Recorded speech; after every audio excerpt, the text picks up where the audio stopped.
Assalamualaikum warahmatullahi wabarakatuh. Perkenalkan, nama saya Andi Alif dan Muaisyah, NPM 091058032137, mahasiswa program studi ilmu pemerintahan semester 5, mata kuliah sosiologi anti korupsi. Jadi sedikit saya akan menjelaskan tentang beberapa penjelasan dari mata kuliah sosiologi anti korupsi. Jadi korupsi telah membudaya di Indonesia menurut Muhammad Hatta ketika menjadi penasihat Presiden Soekarno untuk persoalan korupsi.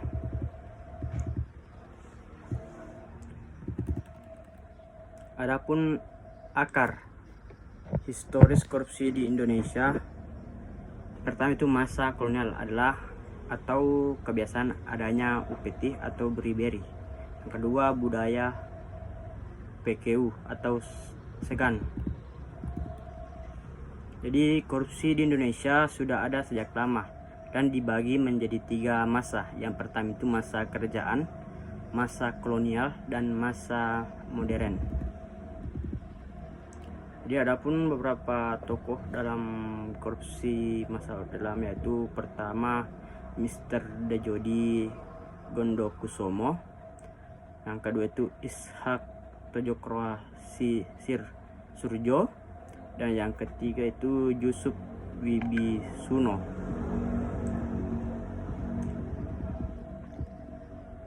Korupsi pada orde lama menurut Mr. Djodi Gondokusumo yaitu Menteri Kehakiman pada Kabinet Ali Sastronidjojo I yang didakwa bersalah melakukan korupsi oleh Mahkamah Agung.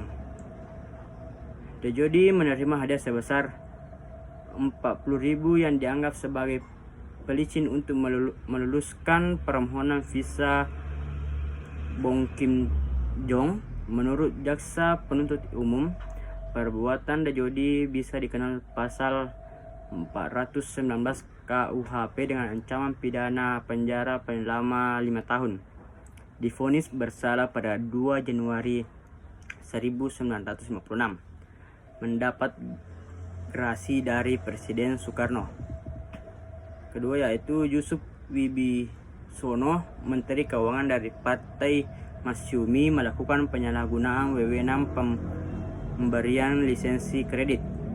Yang selanjutnya Ishak Tjokroasir Surjo, Menteri Perekonomian, memberi izin lisensi impor pada kerabat dekatnya. Korupsi pada orde lama atau kebijakan ekonomi Ishak diskriminatif. Dengan mudah dia memberi fasilitas kepada pengusaha PNI atau penyokong PNI dan Kabinet Ali I. Ishak misalnya memberikan lisensi impor kain mori dan bahan-bahan batik lainnya kepada NV Suez dan NV Goyenoeng Perahwe, 2 perusahaan yang punya hubungan dengan PNI. Ishak juga memerintahkan agar impor kertas untuk pemilu dilakukan perusahaan Interkertas, di mana pemegang sahamnya orang-orang PNI. Selanjutnya pada masa korupsi Orde Baru. 1. Kasus Badan Urusan Logistik. Kedua, kasus Pertamina di bawah Ibnu Sutowo dikelola secara tertutup. Yang ketiga, korupsi Soeharto. Mantan Presiden Soeharto ditempatkan sebagai presiden terkorup sedunia berdasarkan temuan Transparency International 2004 dengan total perkiraan korupsi sebesar 15-25 miliar dolar Amerika Serikat. Dana tersebut digunakan untuk membiayai 7 yayasan milik Soeharto. Adapun beberapa tokoh pada masa korupsi Orde Baru. Yang pertama itu Ibtu Sutowo dan Edi Tansil. Yusuf Muda Dalam dan Bulog. Korupsi pasca reformasi. Sejarah pemberantasan korupsi di Indonesia. 1. Badan Pengawasan Kegiatan Aparatur Negara atau BAPEKAN. Kedua, Kabinet di Juanda pada 1957 membentuk Paran atau Panitia Retooling Aparatur Negara. Selanjutnya Operasi Budi atau peran kedua, menyelamatkan uang negara 11 miliar. Selanjutnya Kotrar atau Komando Tertinggi Retooling Aparat Revolusi. Sejarah pemberantasan korupsi di Indonesia. Pertama itu masa Orde Baru. Tim Pemberantasan Korupsi atau TPK pada tahun 1967, TPK berhasil mengungkap 3 kasus korupsi skala besar dan menyelamatkan uang negara lebih dari 15 miliar. Kedua, pada tahun 1970 yaitu Komisi 4. Dan ketiga pada tahun 1997 yaitu Tim Operasi Tertib. Sejarah pemberantasan korupsi di Indonesia. 1. PP nomor 19 tahun 2000 tentang Tim Gabungan Pemberantasan Tindak Pidana Korupsi atau TGPTPK. Kedua, Undang-Undang nomor 20 tahun 2001 tentang pemberantasan korupsi. Dibentuk Komisi Pemberantasan Korupsi atau KPK. Pelemahan KPK dari masa ke masa. Yang 1. Penolakan anggaran KPK pada tahun 2008. DPR menolak memberikan anggaran kepada KPK untuk membangun gedung baru. Kedua, mendorong wacana perubahan KPK sebagai lembaga ADHOC. Pada tahun 2011, Marzuki Ali, KPK dinyatakan sebagai lembaga sementara. Hal ini dimaknai bahwa jika kinerja KPK dan kejaksaan sudah efektif, KPK tidak perlu ada. Selanjutnya, pengajuan hak angket KPK. Pelemahan KPK dari masa ke masa. Pertama, pelemahan melalui proses legislasi.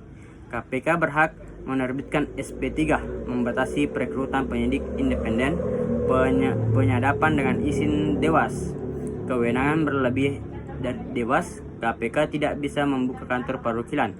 KPK dapat menghentikan penanganan perkara, menggerus kewenangan pimpinan KPK. Pegawai KPK akan berstatus ASN. Rekam jejak pimpinan KPK bermasalah. Pelanggaran kode etik oleh ketua KPK dan tes wawasan kebangsaan.